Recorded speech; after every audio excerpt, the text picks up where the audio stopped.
কোরআন যারা পড়বে তারা ভদ্র হবে, ঠিক কিনা? এজন্য যে মা বাবারা ছেলে মেয়েদেরকে ভদ্র বানাতে চান, ছেলে মেয়েদেরকে এই একটা বই পড়ায় দেবেন, বইটার নাম। এজন্য আমি সবসময় বলি, teach your children the Holi Quran. The Holi Quran will teach your children everything in the world.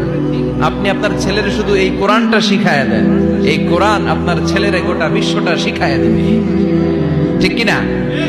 কারণ কোরআন পড়লে আপনার ছেলে ভদ্র হবে, মার্জিত হবে, সুশিক্ষিত হবে। কারণ কোরআনের প্রথম কথাই হচ্ছে পড়ো।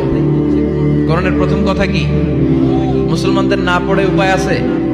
কথা বলেন।